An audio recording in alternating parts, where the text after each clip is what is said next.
नमस्ते बच्चों। आज हम जो चैप्टर शुरू करेंगे वो आपका 15वां चैप्टर शुरू करेंगे, बहुलक। ये भी 3 नंबर का एग्ज़ाम में आता है। आसान चैप्टर है, इसको समझने की कोशिश करेंगे।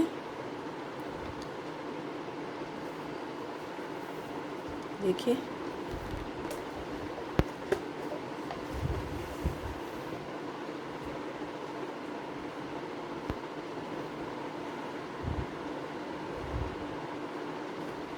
बहुलक का मतलब होता है वे अणु जो बहुत सारे छोटे छोटे अणुओं से मिलकर बने हैं, उन्हें बहुलक कहते हैं। ये छोटे अणु एक जैसे भी हो सकते हैं, अलग अलग भी हो सकते हैं, लेकिन इन सब के मिलने से एक सिंगल बड़ा अणु बनता है, उसे कहते हैं बहुलक। ये छोटे अणु आपस में सहसंयोजक बंध के द्वारा जुड़े रहते हैं। आप सहसंयोजक बंध का मतलब समझते हैं। वे बंध जो इलेक्ट्रॉन के साझे से बनते हैं उन्हें सहसंयोजक बंध कहते हैं। तो सहसंयोजक बंध द्वारा जुड़े रहते हैं, और जो छोटी इकाइयाँ जिनके मिलने से ये बड़ा अणु या बहुलक बना, उन्हें कहा जाता है एकलक। तो इसको आप ऐसे समझें कि बहुत सारे एकलक मिल करके एक बड़ा अणु बनाते हैं, सिंगल अणु बनाते हैं, जिसे बहुलक कहा जाता है। और यह प्रक्रिया कहलाती है बहुलीकरण। अब यहाँ पर हमने 3 शब्द पढ़े, बहुलक, एकलक और बहुलीकरण। इन तीनों के बारे में आपके इसी पाठ के जो महत्वपूर्ण बिंदु हैं, पहले 3 महत्वपूर्ण बिंदु यहाँ पर आपको बताया गया है, और इन तीनों बिंदुओं को आपने याद करना है। इस पर आपके प्रश्न भी हैं, तो इसको आप याद करेंगे। इसका एक एग्जाम्पल ले लेते हैं, बाद में काफ़ी डिटेल में पढ़ेंगे। एग्जाम्पल है एथीन। एथीन, आपको ध्यान है, हाइड्रोकार्बन्स, असंतृप्त हाइड्रोकार्बन समूह एल्कीन का पहला सदस्य होता है एथीन। एथ का मतलब होता है 2 कार्बन, ईन का मतलब होता है डबल बॉन्ड। तो 2 कार्बन वाला यौगिक जिसमें डबल बॉन्ड पाया जाता है, उसे हम एथीन बोलते हैं। जब एथीन के बहुत सारे अणु, एन का मतलब होता है बहुत सारे अणु, यहाँ आप ध्यान दीजिए कि बहुलक में जो कार्बन परमाणुओं की संख्या होती है वो लगभग हजारों में हो सकती है। तो जब एथीन के बहुत सारे अणु आपस में मिल जाते हैं, जुड़ जाते हैं, तो जुड़ करके एक सिंगल बड़ा अणु बनाते हैं, जिसे कहा जाता है पॉलीथीन। पॉली शब्द का मतलब होता है बहुत सारे, जिनकी संख्या काफ़ी ज़्यादा है उन्हें पॉली कहते हैं। पॉलीथीन, आप नाम समझ सकते हैं। एथीन जब बहुत सारी इकट्ठी जुड़ जाती हैं तो बन जाता है पॉलीथीन। जब एथीन को ऑक्सीजन और उच्च दाब पर गर्म किया जाता है, ऑक्सीजन की उपस्थिति में उच्च दाब पर गर्म किया जाता है, तो एथीन के बहुत सारे अणु आपस में जुड़कर एक बड़ा अणु, सिंगल अणु बना लेते हैं, जिसे कहा जाता है पॉलीथीन। अब इन एन का मतलब समझिए कि इनको लगाने का तरीका क्या होता है, आगे और भी पढ़ेंगे हम। एक बार यहाँ पर समझ लीजिए कि ये एक एथीन अणु है, CH2 डबल बॉन्ड CH2, ये सिंगल एथीन है जो इसका एकलक रहेगा। उसके एन अणु अलग अलग पड़े हैं, एथीन एथीन इस तरह से अलग अलग हैं। जब इसको ऑक्सीजन की उपस्थिति में उच्च दाब पर गर्म किया जाता है, ये सारे के सारे एक लाइन में जुड़ जाते हैं इस प्रकार से, CH2 CH2 CH2। अब यहाँ पर 2 चेंजेस आप देख रहे हैं कि ये वाला जो बॉन्ड था, डबल बॉन्ड था, वो सिंगल बॉन्ड में चेंज हुआ दिख रहा है, और इन दोनों कार्बन की एक एक संयोजकता फ्री है, जो यहाँ पर ब्रैकेट से बाहर निकली हुई दिख रही है। यहाँ पर और CH2, इसका मतलब क्या है कि इधर भी CH2 CH2 जुड़ते जाएंगे, इधर भी CH2 CH2 जुड़ते जाएंगे। कितनी बार? N बार। तो अगर यहाँ N लगा होता है तो ये सभी अणु अलग अलग होते हैं। यहाँ N का मतलब होता है कि ये सभी एक दूसरे से जुड़े हुए हैं। अब जुड़ करके इन्होंने एक अणु बना लिया। तो इस प्रकार से ये इसका एग्जाम्पल हुआ। तो पॉलीथीन बहुलक का बहुत सिंपल एग्जाम्पल है। अब हम बहुलक के बहुत सारे और एग्जाम्पल पढ़ेंगे, जिसमें हमें पढ़ना है कि बहुलक कौन सा है, वो किस एकलक से बना है, और उसकी संरचनात्मक इकाइयाँ जो बार बार रिपीट हो रही हैं, संरचनात्मक इकाइयों को बोलते हैं रिपीट यूनिट, बार बार आएंगी, वो क्या है। तो पहले हम आज सिर्फ प्रत्येक बहुलक उसमें पाए जाने वाले एकलक के बारे में बोलेंगे। मेरी आपको एक सलाह रहेगी कि आप इन बहुलक को याद करें कि बहुलक कौन सा है और वो किस एकलक से बना है और उस एकलक की स्ट्रक्चर क्या है। मैं आपको ये सब समझाऊंगी। आपके टोटल जो यहाँ पर चार्ट दे रखे हैं उसमें 12 बहुलक दे रखे हैं। आप रोज के 4 बहुलक याद कीजिए, 4 बहुलक की डिटेल याद कीजिए। ज़्यादा कर सकते हैं तो अच्छी बात है, वो आपकी कैपेसिटी है। तो 3 से 4 दिन के अंदर अंदर आपको ये याद हो जाएगा, और याद हो जाएगा तो आगे का जो पूरा चैप्टर है हमारा वो आपको अच्छे से समझ भी आएगा और आप उसको याद भी कर सकेंगे। तो अब समझते हैं इसको। सबसे पहला और सिंपल बहुलक जिसका हमने ऊपर भी एग्जांपल लिया है वो है पॉलीथीन। इसको सिंपली पीई, एक्चुअली ये पॉलीएथीन है तो इसको पीई से शो किया जाता है। इसके सभी बहुलकों के या जो कॉमन यूज़ होने वाले बहुलक हैं डेली लाइफ में उनके सिंबल बहुत यूज़ होते हैं। पीवीसी आपने सुना होगा, इन सब में सबसे ज़्यादा आपने पीवीसी सुना होगा। पीवीसी पाइप या पीवीसी के गमले, इस प्रकार से आपने सुना होगा। तो वो पीवीसी भी पॉलीवाइनिल क्लोराइड का शॉर्ट फॉर्म है। तो बहुलकों के जो नॉर्मल यूज़ होने वाले बहुलक हैं उनके कुछ सिंबल्स यूज़ किए जाते हैं। तो पॉलीथीन मतलब पीई, पॉलीएथीन होता है ये। इसका जो एकलक होता है वो है एथिलीन। एथिलीन को यही जो ऊपर हमने पढ़ा था इसको हम एथीन भी बोलते हैं, एथीन। ऊपर इसके बारे में मैं आपको बता चुकी हूँ। इन का मतलब डबल बॉन्ड, एथ का मतलब 2 कार्बन, 2 कार्बन जिनके बीच में डबल बॉन्ड पाया जाता है। अब यहाँ पर आप स्ट्रक्चर इसकी समझ भी सकते हैं। हर कार्बन की संयोजकता 4 होती है, 2 तो इसने बंद बना रखे हैं और 2 हाइड्रोजन के साथ जुड़ा है 4, इसी प्रकार से इसकी भी 4। तो ये है एथीन। तो आपको सबसे पहले एथीन की संरचना याद होनी चाहिए। एथीन से ही आगे आपके ज़्यादातर जो बहुलक हैं उनके एकलक की संरचना बनेगी या उनकी संरचना निकलेगी। तो एथीन की स्ट्रक्चर होती है CH2 डबल बॉन्ड CH2। अब इसके बाद हम आगे वाले बहुलक के बारे में पढ़ेंगे। तो सबसे पहले पॉलीथीन हो गया जिसका एकलक रहेगा एथीन और उसकी संरचना होती है CH2 डबल बॉन्ड CH2। आपने ये मेन 3 बातें याद करनी है, बहुलक का नाम, उसके एकलक का नाम और उसके एकलक की संरचना। दूसरा जो बहुलक है वो है पॉलीप्रोपिलीन। इसको हम नॉर्मल भाषा में प्रोपिलीन के नाम से जानते हैं, लेकिन ये प्रोपीन है। अगर हम इसके IUPAC नाम की बात करें तो वो है प्रोपीन। अब आपको ये याद करना आसान रहेगा। प्रोपीन, प्रॉप का मतलब होता है 3 कार्बन, इन का मतलब होता है डबल बॉन्ड। 3 कार्बन युक्त हाइड्रोकार्बन जिसमें एटलीस्ट एक सिंगल बॉन्ड पाया जाएगा या एक सिंगल बॉन्ड पाया जाता है उसे हम कहते हैं प्रोपीन। सामान्य नाम है इसका प्रोपिलीन, इसलिए इसके बहुलक का नाम है पॉलीप्रोपिलीन। अब इसकी स्ट्रक्चर आसान है, आप इसको एथीन से भी समझ सकते हैं। एथीन में CH2 डबल बॉन्ड CH2 होता है, ये एक हाइड्रोजन हट जाए उसकी जगह पर CH3 मैथिल समूह लग जाता है तो ये बन जाता है प्रोपीन। अगला है जो तीसरा बहुलक है वो है पॉलीस्टाइरीन। पॉली लग गया बहुत सारे का मतलब, और स्टाइरीन मतलब बहुत सारे स्टाइरीन इकट्ठे हो गए तो वो पॉलीस्टाइरीन बन गया। हमें इसका एकलक समझ में आ रहा है, इसका एकलक होगा स्टाइरीन। स्टाइरीन की संरचना देखिए, वही एथीन, एथीन का एक हाइड्रोजन हट गया CH2 double bond CH, hydrogen हटते ही इस कार्बन की जो संयोजकता फ्री हुई वहाँ पर लग गया C6H5। इसे कहते हैं फेनिल समूह। ये था मैथिल समूह और ये है फेनिल समूह। तो ये जब जुड़ जाता है इसको कहते हैं स्टाइरीन, फेनिल, इसको हम फेनिल बोलते हैं। फेनिल समूह जुड़ जाता है यहाँ पे। अब अगला है चौथा बहुलक। पॉलीथीन के बाद सबसे ज़्यादा आप PVC के बारे में ही सुनते हैं। PVC पॉलीवाइनिल क्लोराइड, पॉली का मतलब बहुत सारे, वाइनिल क्लोराइड। तो अब आपको स्ट्रक्चर किसकी समझनी है? वाइनिल क्लोराइड की स्ट्रक्चर समझनी है। वाइनिल क्लोराइड भी वही होगा, CH2 double bond CH2, ethene में से एक हाइड्रोजन कम हुआ। वास्तव में अगर हम इसको और गहराई से समझना चाहें तो जब एथीन का एक हाइड्रोजन निकल जाता है CH2 डबल बॉन्ड CH और उसकी एक संयोजकता फ्री रहती है, मान लीजिए यहाँ क्लोरीन नहीं होता CH2 डबल बॉन्ड CH ही होता है एक सिंगल बॉन्ड फ्री के साथ, तब हम इसको वाइनिल बोलते हैं। ये वाला जो समूह है ना, इसको वाइनिल बोलते हैं।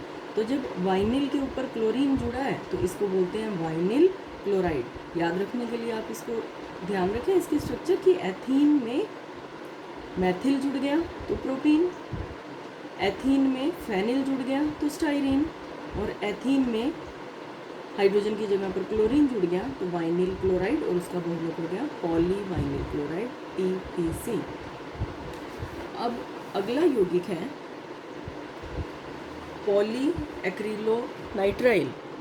पॉली एक्रिलोनाइट्राइल, इसमें देखिए पॉली का मतलब बहुत सारे एक्रिलोनाइट्राइल जुड़े होंगे, तो यहाँ पर एक्रिलोनाइट्राइल इसका एकलक हुआ, और इसकी स्ट्रक्चर क्या हुई एक्रिलोनाइट्राइल की, इसकी स्ट्रक्चर हुई वही आपका एथीन में से एक हाइड्रोजन हट करके अब जुड़ेगा CN।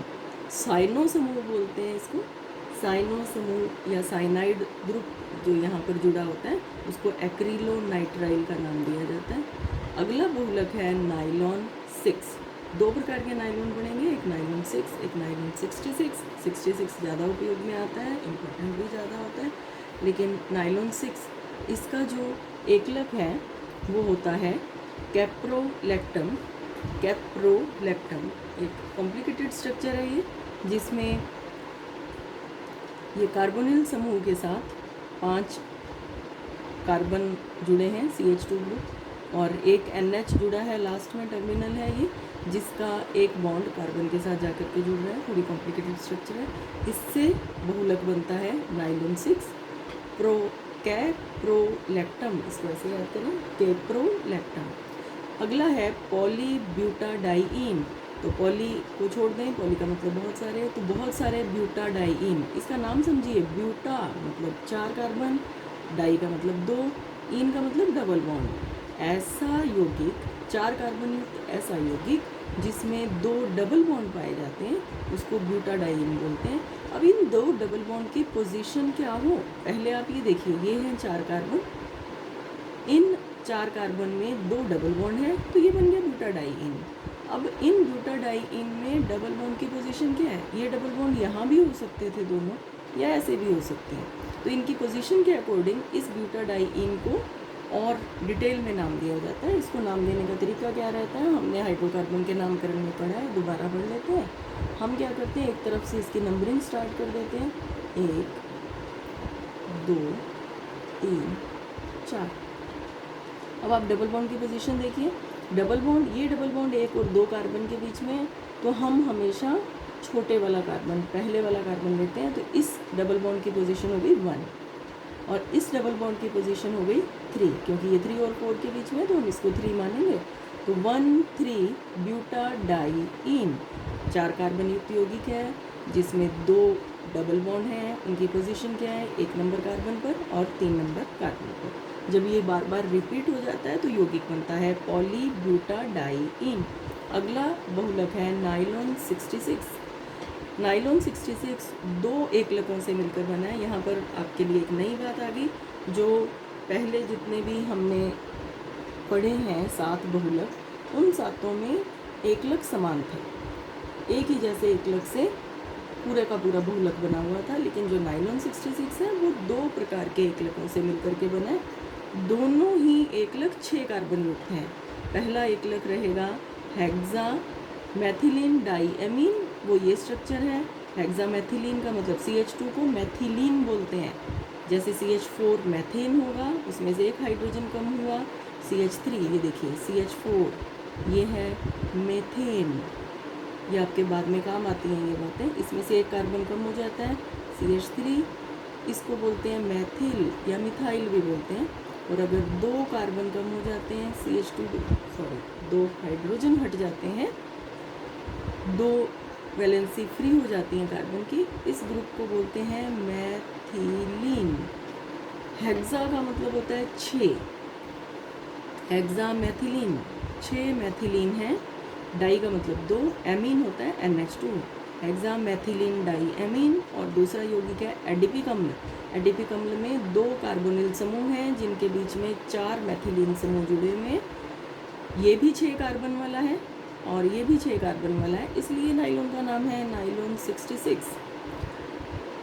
ये हुआ नाइलॉन जिसमें 2 प्रकार के एकलक रहेंगे। ये एडिपिक अम्ल है, कंफ्यूज नहीं होंगे आप। और ये है हेक्सामेथिलीन डाइएमीन। अगला है नियोप्रीन या क्लोरोप्रीन। यहाँ पर मुझे आपकी बुक में थोड़ी सी मिस आपको लग रही है मुझे कि कुछ मिस प्रिंटिंग है। यहाँ पर साइनो ग्रुप की जगह होना चाहिए क्लोरीन समूह, क्योंकि जो क्लोरोप्रीन होती है ये यहाँ पर क्लोरो के उससे बनती है। आगे भी इसकी डिटेल आएगी, तो फिलहाल आप यही मान के चलिए कि क्लोरो है। मैं इसको चेक करूँगी, अगर ये क्लोरो नहीं होगा तो मैं आपको नेक्स्ट वीडियो में बता दूंगी, नहीं तो आप ये मान करके चलें कि यहाँ पर साइनो की जगह पर क्लोरो समूह होता है। और देखिए इसके IUPAC नाम में भी क्लोरो दे रखा है। अब इसका बहुलक है नियोप्रीन और इसका जो एकलक रहेगा 2 क्लोरो 1,3 ब्यूटाडाइईन। आपको यहाँ ब्यूटाडाइईन की स्ट्रक्चर समझाई है।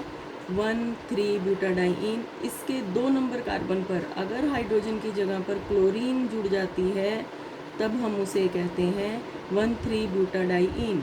यहाँ पर क्या होगा, हम नंबरिंग इधर से देख लेते हैं 1 2 3 4, ये भी CH2 है, ठीक है।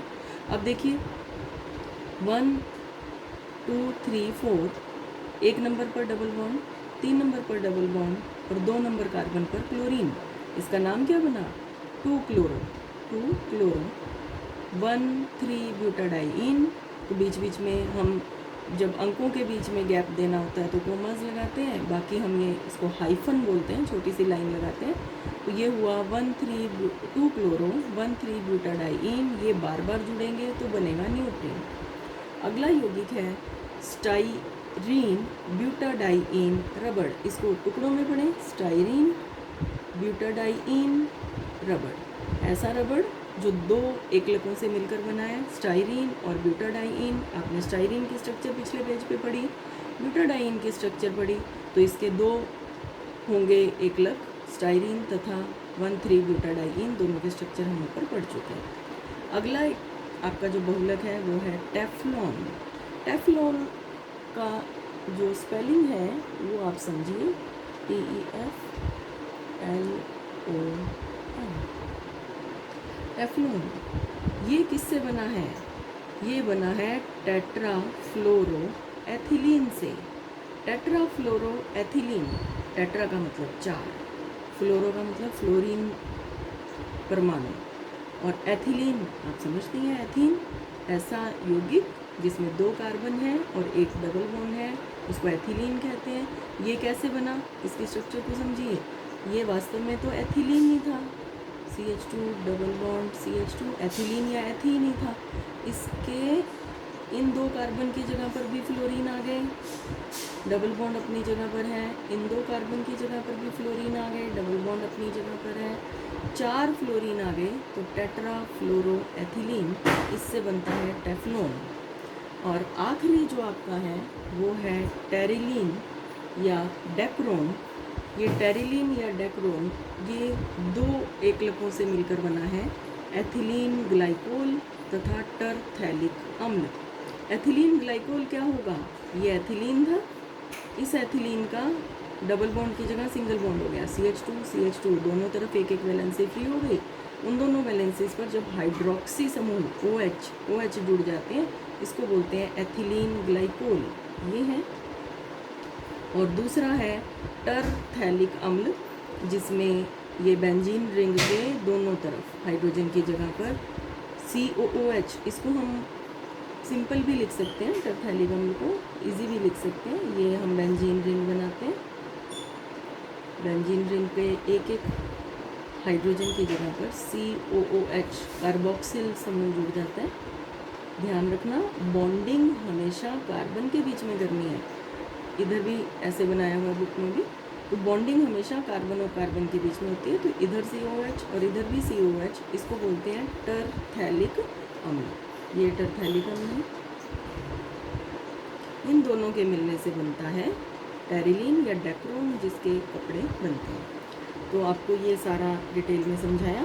कि एकलक हैं जिनके मिलने से बहुलक बनते हैं। तो ये आप थोड़े थोड़े करके इसको याद करें। इन पर छोटे प्रश्न आपसे पूछे जाते हैं।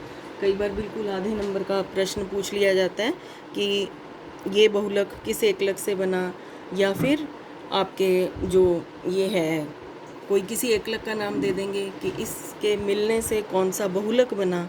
तो इस प्रकार से आपको आधे या 1 नंबर का प्रश्न यहाँ पर कवर होता है। तो इस चार्ट को आप अच्छी तरह से याद करें। Thank you.